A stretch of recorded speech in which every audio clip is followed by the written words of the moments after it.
Hello friend, आप सभी का हमारे यूट्यूब चैनल पर स्वागत है। दोस्तों, आज 24 जुलाई 2020 के मोस्ट इंपॉर्टेंट करंट अफेयर को लेकर आया हूं, जो कि सभी कम्पिटेटिव एग्जाम के लिए बहुत ही महत्वपूर्ण है। दोस्तों, चलिए वीडियो का पहला क्वेश्चन देखिए। बहुत ही अच्छा क्वेश्चन है। मुख्यमंत्री घर घर राशन योजना किस राज्य द्वारा लागू की गई है? ऑप्शन नंबर इसमें ए सही हो जाएगा, दिल्ली राज्य के द्वारा। ठीक है, ये मुख्यमंत्री घर घर योजना है ना, इसलिए इसको BBI बना लीजिए, क्योंकि ये समझ जाइए कि अब की बार कोई भी कंपटीशन होगा ये पूछ ही लेगा। ठीक है, अब चलिए दिल्ली सरकार की बात आई है ना, यहाँ से बहुत सारे फैक्ट बन जाते हैं। पहले इस क्वेश्चन के बारे में देख लीजिए, फिर मैं बहुत सारा फैक्ट बताऊंगा इसके बारे में। देखिए, दिल्ली के मंत्रिमंडल ने मुख्यमंत्री घर घर राशन योजना को जो है मंजूरी दे दी है, और इसके तहत अगले 6 से 7 महीने के राशन की होम डिलीवरी शुरू हो जाएगी, और साथ ही साथ इसे केंद्र सरकार की एक राष्ट्र एक राशन कार्ड योजना से भी जोड़ दिया जाएगा।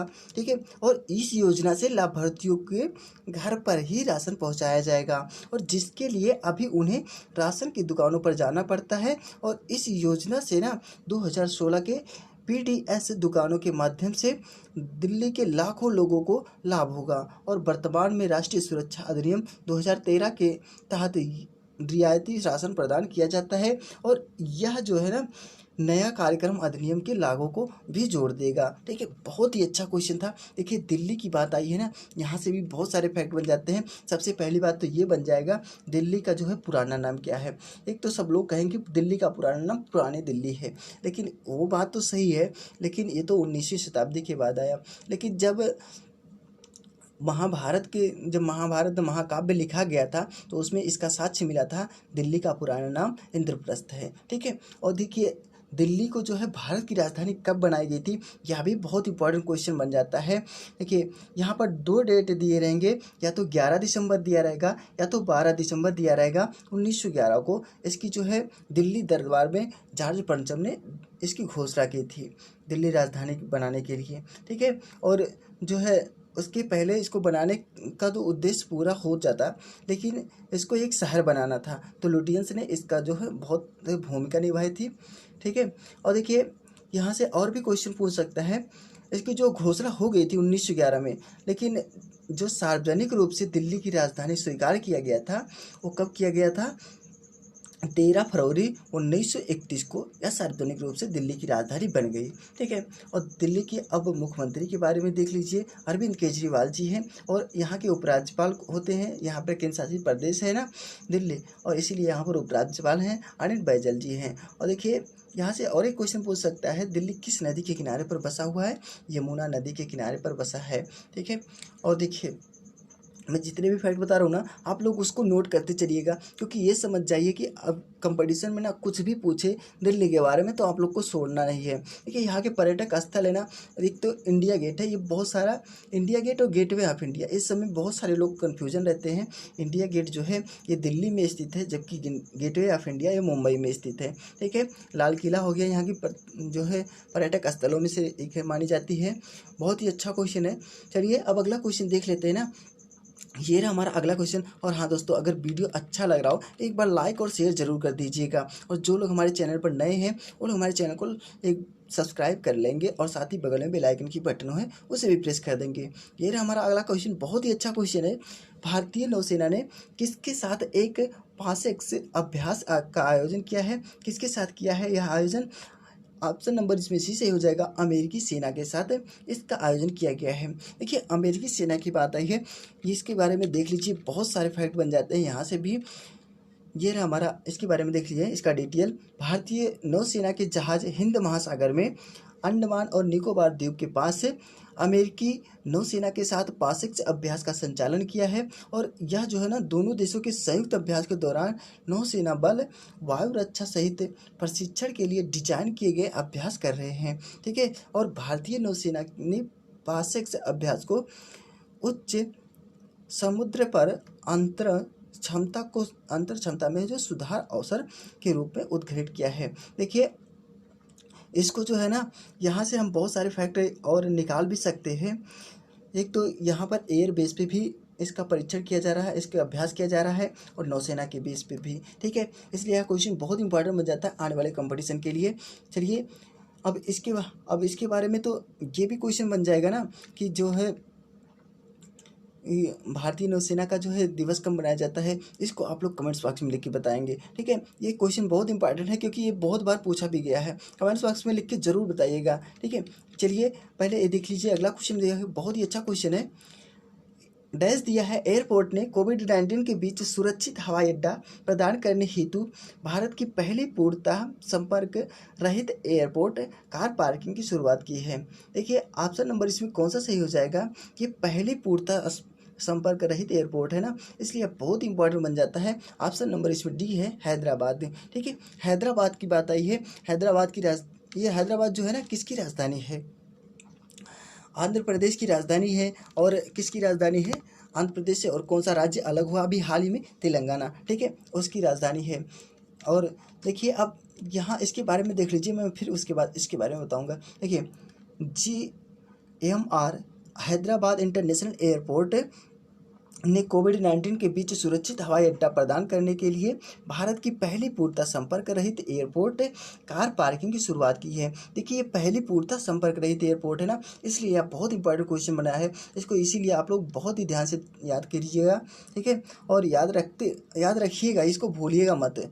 ठीक है, हैदराबाद एयरपोर्ट ने national payments corporation of India NPCI के साथ मिलकर के अपनी national electronics total collection NETC FASTag car parking का भी विस्तार किया है। और कार पार्किंग का भुगतान सीधे प्रीपेड खाते से जुड़े रीलोडेबल इलेक्ट्रॉनिक रेडियो फ्रिक्वेंसी आइडेंटिफिकेशन या RFID इसका फुल फॉर्म था। ठीक है, और इस टैग का उपयोग करके किया जा सकेगा, और जो पार्किंग शुल्क के स्वचालित भुगतान को जो सक्षम बनाएगा। ठीक है, यह योजना इसीलिए लागू किया गया था। चलिए ये रहा हमारा अगला क्वेश्चन, बहुत ही अच्छा क्वेश्चन है। देखिए हाल ही में यश शेषाद्री का निधन हो गया है। ठीक है, इनका निधन हो गया है, CS शेषाद्री का। और वह किस क्षेत्र से जुड़े हुए थे, वह एक गणितज्ञ थे। ऑप्शन नंबर इसमें बी सही हो जाएगा। अब इनके बारे में देख लीजिए, इन्हें जो है बहुत सारे पुरस्कार भी मिले हैं। देखिए प्रोफेसर CS शेषाद्री जिनका हाल ही में निधन हो गया है, वह स्वाधीनता युग के बाद कि एक प्रख्यात भारतीय गणितज्ञ थे। और देखिए प्रख्यात भारतीय गणितज्ञ थे। ठीक है, इनको याद रखिएगा। इसीलिए वह चेन्नई गणितीय संस्थान के संस्थापक और सामान्य पूर्वक सेवा मुक्त निदेशक थे। वह प्रोफेसर जो है शेषाद्री को बीजीय ज्यामिति में उनके उल्लेखनीय कार्य के लिए जाना जाता है। ठीक है, ये बीजीय जो ज्यामिति है ना, उनका उल्लेखनीय कार्य था। और शेषाद्री स्थिरांक जो है ना, बीजगणितीय ज्यामिति में आता है। ठीक है, और देखिए इनको जो है उन्हीं के नाम पर रखा गया है, जो बीजगणितीय ज्यामिति है शेषाद्री स्थिरांक ना, उन्हीं के नाम पर रखा गया है। और उन्हें जो है 2009 में देश के तीसरे सबसे बड़े नागरिक सम्मान पद्म भूषण से सम्मानित किया गया था। ठीक है, इन्हें पद्म भूषण से सम्मानित किया गया है, इसलिए और भी इम्पोर्टेंट क्वेश्चन बन जाता है। देखिए ये रहा हमारा अगला क्वेश्चन, बहुत ही अच्छा क्वेश्चन है। सूरज कदे मरदा नहीं। ठीक है, ये सूरज कदे मरदा नहीं, ये नामक पुस्तक की रचयिता कौन है, इनका नाम बताना है। ऑप्शन नंबर इसमें कौन सा सही हो जाएगा। देखिए ऑप्शन नंबर इसमें डी सही है, बालदेव सिंह सदकनामा। ठीक है, इनको याद रखिएगा, बालदेव सिंह सदकनामा को। चलिए इनके बारे में देख लीजिए। साहित्य अकादमी से सम्मानित बालदेव सिंह सदकनामा या सदकर्णम लिखा है। ठीक है, इनके द्वारा जो है सूरज कदे मरदा नहीं नामक पुस्तक लिखी गई है। और यह पुस्तक जो है स्वतंत्रता सेनानी उधम सिंह के कई पहलुओं का वर्णन करती है। और उधम सिंह के बारे में बात आई है ना, अभी मैं उधम सिंह के बारे में बहुत सारा फैक्ट बताऊंगा। चलिए पहले इस क्वेश्चन के बारे में पूरा जानकारी देख लीजिए। यह पुस्तक जो है इनवर्स्टॉक्स द्वारा प्रकाशित की गई है। ठीक है, ये किसके द्वारा प्रकाशित की गई है, इसको भी याद रखिएगा, यूनिस्टॉक्स के द्वारा। ठीक है, इसको याद रखिएगा। और देखिए पुस्तक का हाल ही में विमोचन किया गया है, और इसे उधम सिंह की 80वीं पुण्यतिथि की 31 जुलाई 2020 को औपचारिक रूप से लॉन्च किया जाएगा। ठीक है, देखिए उधम सिंह कौन थे, इनके बारे में यह पुस्तक बनाई गई है, उनके बारे में जानना आपको बहुत जरूरी हो जाता है। देखिए उधम सिंह जो थे ना, ये जो है एक भारतीय क्रांतिकारी थे।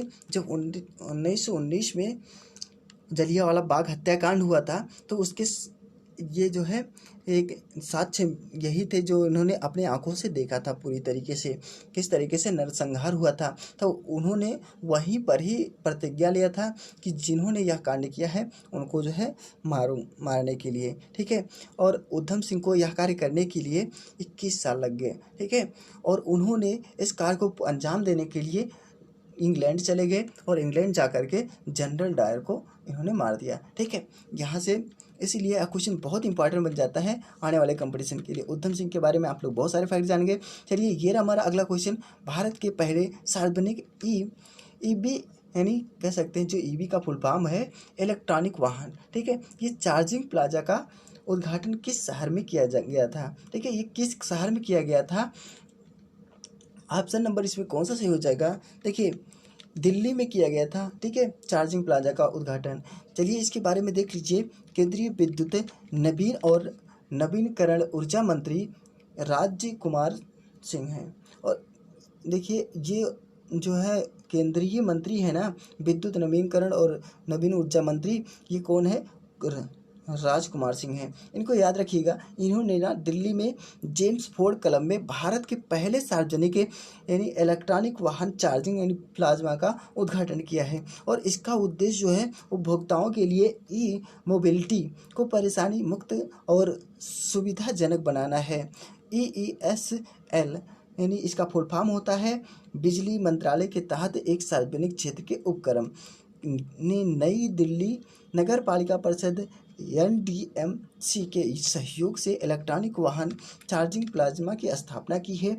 यह प्लाज्मा विभिन्न देशों के 5 इलेक्ट्रॉनिक वाहन चार्ज की मेजबानी करने के सक्षम है, ठीक है। यह बहुत ही अच्छे अच्छे क्वेश्चन मिल रहे हैं यहाँ पर, आप लोग देख रहे होंगे। ये रहा हमारा अगला क्वेश्चन। ये भी बहुत ही अच्छा क्वेश्चन है। संयुक्त भारतीय उप महाद्वीप के नवनियुक्त अध्यक्ष और प्रबंध निदेशक का नाम बताइए। ऑप्शन नंबर इसमें कौन सा सही हो जाएगा? देखिए ऑप्शन नंबर इसमें सी सही है, कुलमीत बाबा, ठीक है। कुलमीत बाबा जी है। ये उप महाद्वीप है ना, इसलिए यह बहुत इंपॉर्टेंट क्वेश्चन बन जाता है, ठीक है। चलिए इसके बारे में देख लीजिए। कुलमीत बाबा को system application and products in data processing SAP जो था ना उसका फुल फॉर्म है। और इसके द्वारा जो है भारतीय उपमहाद्वीप के लिए अपना अध्यक्ष और प्रबंध निदेशक नियुक्त किए जाने की घोषणा की गई है। और वह जो है देवदीप सेनगुप्ता का स्थान ग्रहण करेंगे। और कुलमीत पर सैप के पारिस्थितिकी तंत्र में कर्मचारियों और ग्राहकों के लिए असाधारण अनुभव प्रदान करने और सेवा का विस्तार करने का जिम्मा होने के साथ साथ और वह जो है भारत, बांग्लादेश और श्रीलंका के डिजिटल प्रमुख दृष्टिकोण को अपनाने के लिए व्यवसायों का मार्गदर्शन करेंगे। और कुलमीत सीधे सैप एशिया पैसिफिक जापान के अध्यक्ष स्कॉट रसेल को रिपोर्टिंग करेंगे, ठीक है। यह बहुत ही अच्छा क्वेश्चन है। जो दूसरे देशों में भारत का उपमहाद्वीप बनाया जाता है ना, उसके ये अध्यक्ष बने हैं, ठीक है। इनको याद रखिएगा। चलिए ये रहा हमारा अगला क्वेश्चन। वन स्टॉप शॉप योजना किस राज्य द्वारा शुरू की गई है? देखिए वन स्टॉप शॉप योजना ना, इसलिए यह भी क्वेश्चन बहुत इंपॉर्टेंट बन जाता है आने वाले कंपटीशन के लिए। यह राजस्थान में शुरू किया गया है, ठीक है। राजस्थान के बारे में बहुत सारा फैक्ट जानेंगे। पहले इस क्वेश्चन के बारे में देख लीजिए। राजस्थान मंत्रिमंडल द्वारा वन स्टॉप योजना को मंजूरी प्रदान की गई है। इस योजना के तहत प्रवासी उद्यमियों को राजस्थान में जो है अधिक से अधिक औद्योगिक निवेश के लिए आमंत्रित किया है। यह योजना कोविड-19 महामारी की वर्तमान स्थिति में उद्योगों को पुनर्जीवित करने के लिए लाभ प्रदान करेगा। और 10 करोड़ रुपए से अधिक निवेश करने की चाह रखने वाले, देखिए यहाँ पर इस पॉइंट को याद रखिएगा, जो 10 करोड़ से अधिक निवेश कर रहे हैं ना, उनकी चाह रखने वाले अब राज्य उद्योग विभाग के निवेश संवर्धन ब्यूरो के अधीन स्थापित वन स्टॉप शॉप में एक छत के नीचे 98 प्रकार की वस्तु है ना, उनको मंजूरी प्राप्त कर सकेंगे, ठीक है। ये बहुत ही इंपॉर्टेंट क्वेश्चन था। चलिए ये हमारा अगला क्वेश्चन, ये भी बहुत ही इंपॉर्टेंट क्वेश्चन है। किसान मित्र योजना किस राज्य द्वारा शुरू की गई है? देखिए किसान मित्र योजना है, इसलिए यह भी क्वेश्चन बहुत इंपॉर्टेंट बन जाएगा आने वाले कंपटीशन के लिए। ऑप्शन नंबर इसमें डी से हो जाएगा, हरियाणा सरकार के द्वारा, ठीक है। देखिए हरियाणा सरकार की बात आई है कि हरियाणा के जो मुख्यमंत्री कौन है आप लोग जानते होंगे, मनोहर लाल खट्टर हैं, ठीक है। और देखिए यहाँ के राज्यपाल आप लोग कमेंट्स बॉक्स में लिख के बताएंगे, क्योंकि मैं राज्यपाल हमेशा बताता ही रहता हूँ, तो मुझे नहीं लगता किसी को भूला होगा जो मुझसे पढ़ रहे हैं, ठीक है। इसको कमेंट्स बॉक्स में लिख के जरूर बताइएगा, ठीक है। चलिए अब देखिए इस क्वेश्चन के बारे में देख लीजिए। किसान मित्र योजना हरियाणा राज्य द्वारा शुरू की गई है। किसान मित्र योजना का उद्देश्य राज्य के किसानों को सशक्त और आत्मनिर्भर बनाना है, और यह योजना राज्य के किसानों को पशुपालन, डेयरी, बागवानी, छोटे छोटे किसानों को जो है प्रेरित करने के लिए शुरू की गई है। चलिए ये रहा हमारा अगला क्वेश्चन, ये भी बहुत ही अच्छा क्वेश्चन है। डैश दिया है, एनासिस नाम से अपना पहला सैन्य संचार उपग्रह लॉन्च किया है। किसने किया है? एनासिस नाम से जो पहला सैन्य संचार उपग्रह है, इसलिए बहुत इंपॉर्टेंट क्वेश्चन है। ऑप्शन नंबर इसमें बी से हो जाएगा, दक्षिण कोरिया, ठीक है। इस उपग्रह को लॉन्च करने के बाद यह 10वां ऐसा देश बन गया है जो खुद पर सैन्य संचार उपग्रह लॉन्च किया है, ठीक है। चलिए इस क्वेश्चन के बारे में देख लीजिए, यह भी क्वेश्चन बहुत इंपॉर्टेंट है। दक्षिण कोरिया ने अपना पहला सैन्य संचार उपग्रह सेना, नौसेना, वायुसेना उपग्रह और उपग्रह से सूचना प्रणाली 2 जो है लॉन्च किया है, और उपग्रह को फाल्कन 19 रॉकेट का उपयोग करके अमेरिकी अंतरिक्ष फर्म स्पेस एक्स द्वारा भू स्थिर स्थानांतरण कक्षा GTO में रखा गया था, और यह प्रक्षेपण अमेरिका के लोरिडा के कैप कैनबेरल सैन्य हवाई स्टेशन से किया गया है। और इस प्रक्षेपण के साथ दक्षिण कोरिया एक सैन्य संचार उपग्रह का स्वामित्व वाला 10वां देश बन गया है, ठीक है, और जो अस्थायी और सुरक्षित सैन्य संचार प्रदान करेगा। और एनसीसी जो 2 है ना, ये 2020 के स्पेसएक्स का पहला वो स्थिर उपग्रह है, ठीक है। इसलिए यह बहुत इंपॉर्टेंट क्वेश्चन था। आज के लिए इतना ही। वीडियो कैसा लगा कमेंट बॉक्स में लिख के जरूर बताइएगा। नेक्स्ट वीडियो में हम फिर मिलेंगे, तब तक के लिए नमस्कार।